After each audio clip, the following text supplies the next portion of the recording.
السلام عليكم ورحمة الله وبركاته. ازيكم حبيباتي؟ بما ان وصفة اللحمة عجبتكم وناس كتير جدا دخلت سألتني على البيج بتاع الفيسبوك ازاي وصلنا ل 3 كيلو لحمة من كيلو و100 جرام. احنا حطينا حمص الشام وحطينا فول صويا وحطينا رز مسلوق وحطينا خضار مشكل وحطينا برغل وحطينا حاجات كتير جدا، بصل وبيض. كل الحاجات دي كانت اضافة زودت في قلب الوزن وزودت كمان في القيمة الغذائية. بس واضح انكم حبيتوا الموضوع. النهارده هعمل معاكم وصفه للفراخ بنفس الطريقه ديت، ازاي نطلع من فرختين 2 اكتر من وجبه وفي نفس الوقت تكون كويسه. طبعا لو انت عندك عدد افراد الاسره اكتر من كده هتضاعفي الكميات، بس انا النهارده جايه اقول لك ازاي تستغلي اي جزء في قلب الفراخ عشان نعمل بيه اكله ان شاء الله. يلا بينا نبدا الفيديو ونشوف عملنا ايه سوا مع بعض النهارده. كل سنه وانتم طيبين. بس لو بتشوفوا الفيديو لاول مره، انا مرمر ودي قناتي على اليوتيوب، يسعدني تشتركوا في القناه.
اول حاجه بقى تعالوا نجيب البطل الهمام معانا هنا. ده الديك بتاعنا النهارده او فرختنا وهو بطل الحلقه. طبعا انا هشتغل معاكم على فرخه انتوا تقدروا تعملوا الكميه اللي انتوا عايزينها. هقول لك في الاخر تجميعة الحاجات انا جمعتها من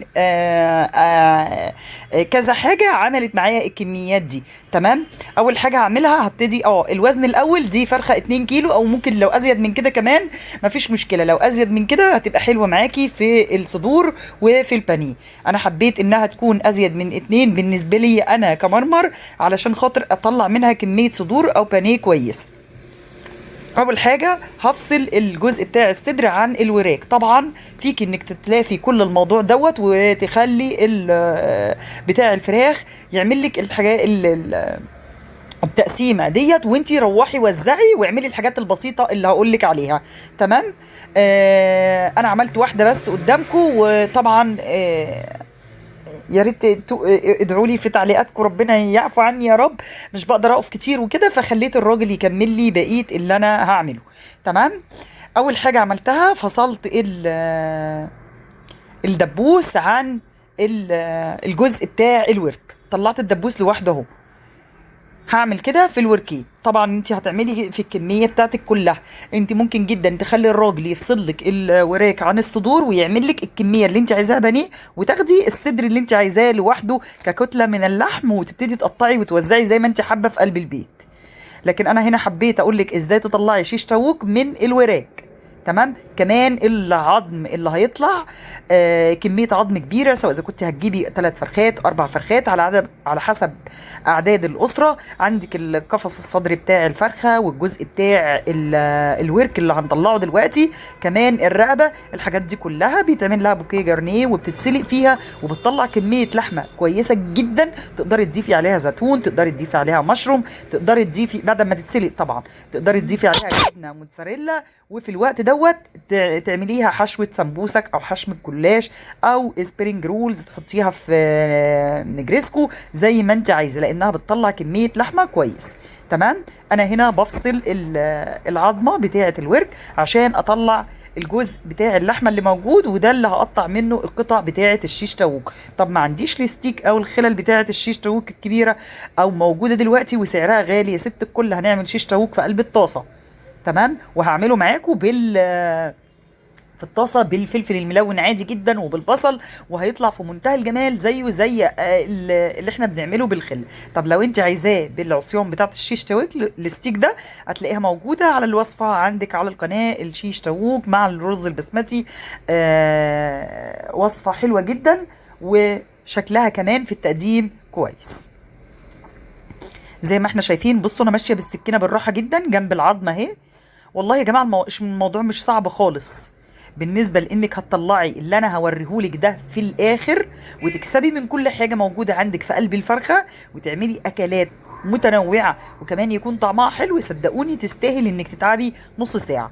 ادي الجزء اهو بتاع اللحمه بتاعه الورك. ممكن جدا الفه، احط له اي خضار والفه دلوقتي، تمام، لو انا عايزاه يعني يتلف. وممكن جدا اشيل الجزء بتاع الجلد واقطعه ونستخدمه شيش تاووك. ده كده انا عملته في الوراك. طب تعالوا نقطع بانيه. بصوا ممكن جدا نقطع البانيه، انا قلت ممكن جدا كتير كده ليه؟ طيب ما علينا. سلكوا الصدر من العظم بتاعه. انا بستخدم طبعا المقص الكبير ده بيساعدني كتير قوي، تمام. ممكن نشيل الأجنحة بجزء من الصدر، وفي الحالة دي يبقى قطعة فراخ من الصدر فيها الجناح لو هتحطيها في خضار، ونقطع بقية الصدر بانيه. طيب وممكن تشيلي الجناح زي ما هشيله عادي خالص، ونخرج الصدر زي بتاع الفراخ ما بيخرجوا كده اهو. وفي الحالة دي تقدري تعملي الصدر كله بانيه. انا طلعت الجزء اهو بتاع الرقبة، وهبتدي بقى افصل، اكسر العظمه اللي في النص دي اهو، وطلعت ده لوحده وده لوحده. هاخد الجزء الاولاني بقطعه من الصدر زي ما انتم شايفين كده اهو، هسيب القطعه اللي فوق الموزه الكبيره القلبوزه الحلوه دي، وهسيب الباقي نقطعه بانيه. هينفع يتقطع بانيه من تحت؟ هينفع عادي جدا، مفيهوش اي مشكله. المقص بيساعدني جدا في الحتت اللي زي دي، بيمشي في العظم اللي هو الرقيق ده، وبتبقى الدنيا كويسه جدا اهو. كده انا طلعت ده كده بقى. ممكن نستخدمه في ايه؟ ممكن نستخدمه في خضار، في تورلي، ممكن يتشوي كمان لانه هو كده قطع كويسه تنفع للشوي. ممكن جدا تعمليه فراخ مقرمشه بتاعه الخواجه اللي احنا عملناها اكتر من مره وغلبناه بيها الحقيقه، تمام. هقطع بقى بقيه الصدر ده بانيه علشان خاطر نستخدمه. ودي كده الفرخه اللي انا قطعتها قدامكم، تمام. زي ما قلت لك بقى، لو انت مش قادره انك تعملي كده اهو، بتخلي الراجل قولي له لو سمحت طلع لي الصدر واعملوا لي بانيه، وهيديكي بقيه الفرخه بتاعتك كامله كلها.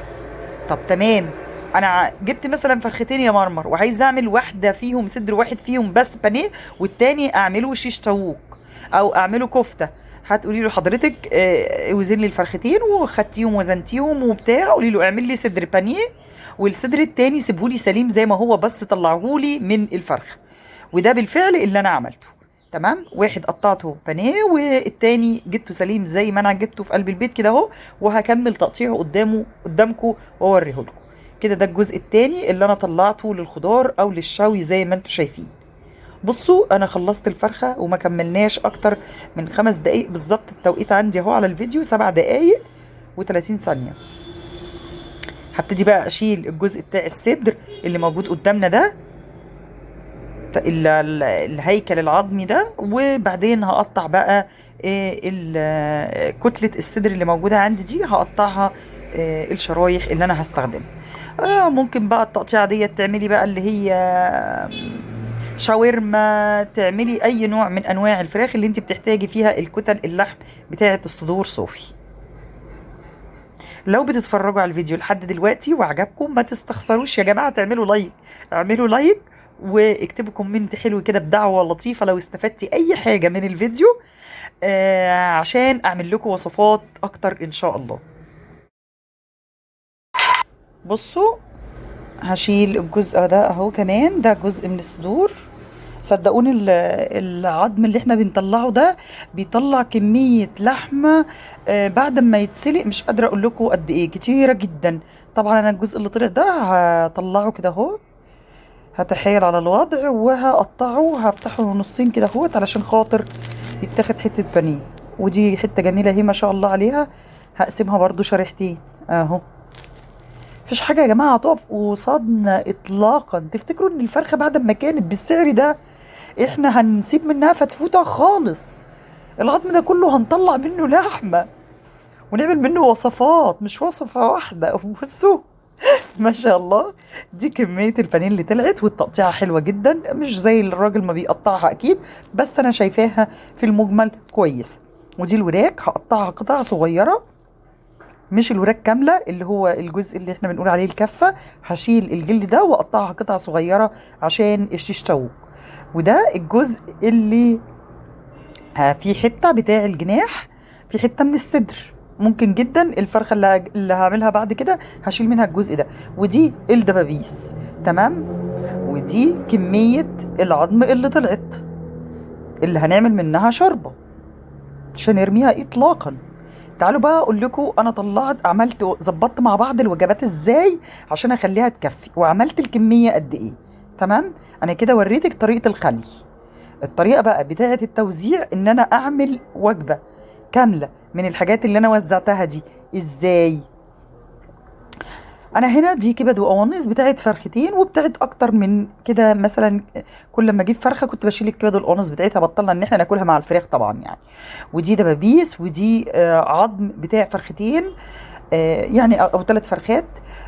ده وراك فرختين 2 بس، وده صدور فرختين 2 بس، ركزوا. لكن العظم ده بتاع 3 فرخات، تمام. والكبد والقوانص كمان بتاعت 3 فرخات. تعالوا بقى اقول لكم. بصوا الكميه اللي موجوده عندي اهو. ده عظم بتاع صدر اللي عملناه بانيه، ودي عظم الوراك فيها لحمه اهي من الجناب زي ما انتم شايفين. طبعا كل ده هيتسالق بوكيه جرنيه، وهفك كل اللي فيه ده خالص. ومفيش حاجه عندنا بتترمي زي ما اتفقنا. وكمان موجود الرقبه، والرقبه برضو فيها لحمه وبرضو هتتفصص. وهعمل لكم بالحاجات دي وصفه في الشهر الكريم ان شاء الله، تابعوني. طب بالنسبه ده ال الوراك او الكفه بتاعت الاوراك. وادي البانيه اهو. ده بقى صدر كامل، مش صدر انا واخده منه حته، تمام. اللي فات كان صدر واخده منه حته، ده بانيه صدر كامل. وده صدر تاني بتاع فرخه.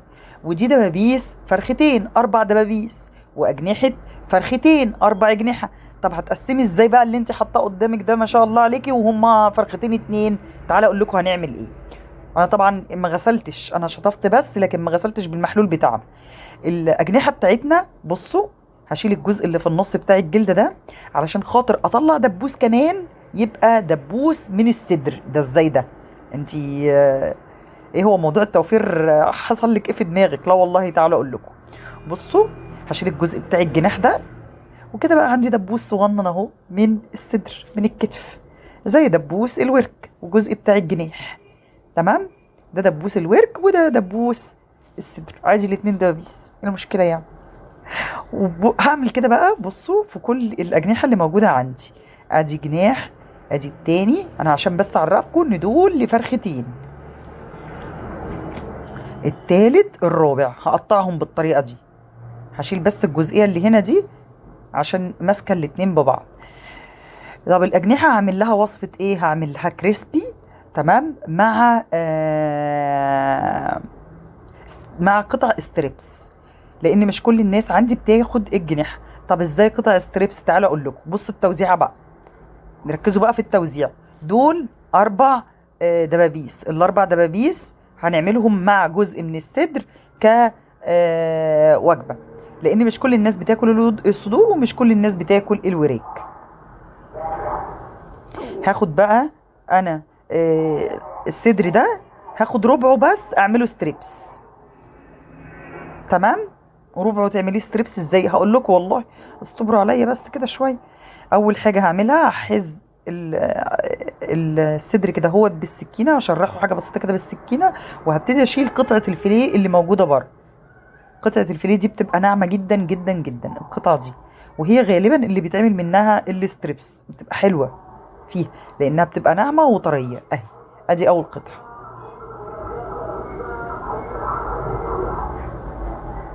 وهقطع بقى دي هشيلها اهي. يبقى انا خدت ايه؟ خدت ربع واحد بس من الصدر الكامل، ودي هقطعها كذا حته ستريبس. ادي واحده، والحتت التخينه زي ما انتم شايفين.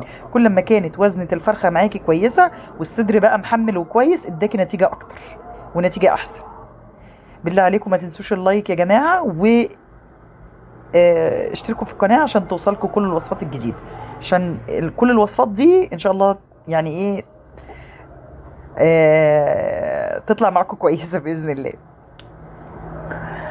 طب دي اول تقسيمه، بس انا عايزه اعمل الستريبس مع الاجنحه. طب الشيش طاووق ده انا عايزه له حته كمان عشان يكفي.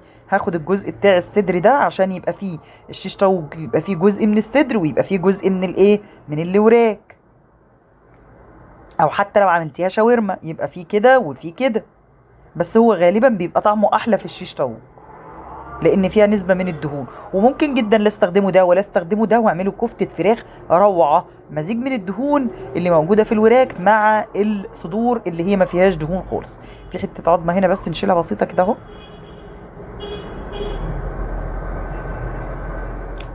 مع بقى فلفل ملون وشويه بصل حلوين كده اهو. تبقى الدنيا مظبوطه بقى بالزبادي بقى، والخلطه بتاعت الشيش طاووق هتطلع تحفه. ده طبق شيش طاووق محترم اهو. تمام، ادي اول وجبه عملناها. طب تعالوا بقى نظبط الوجبه التانية. الوجبه التانية هتبقى عباره عن ايه؟ ادي الدبابيس بتاعت الاجنحه، والاجنحه نفسها بتاعت الفرختين اهو. هحط معاهم قطع الستريبس علشان كل ده هيبقى مقلي، الستريبس والاجنحه. هنعمل دي كمان تقطيعه اهي، هنشوفها سوا مع بعض، لان الاجنحه يتناسب معاها الستريبس. دي هتتقلي ودي هتتقلي. طبعا احنا عملناها قبل كده بالباربيكيو صوص، وشويناها قبل كده في قلب الفرن مع كبد وقوانص بالخلطه بتاعه البصل، وكان طعمها كان معمول لها تتبيله فوق الروعه. تقدروا ترجعوا لها على القناه، وكنت حاطه كمان